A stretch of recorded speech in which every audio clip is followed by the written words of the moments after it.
Так, у меня есть холодильник Атлант, высота его 194, по-моему, сантиметра. Цена 26 800, он в отличном состоянии, это супер холодильник. В плане сочетания цены, качества и надежности топ.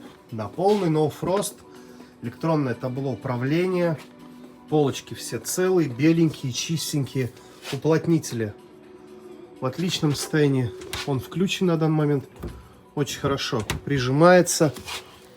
Морозилка большая, без трещин, без сколов, без царапин, без вмятин по всему корпусу.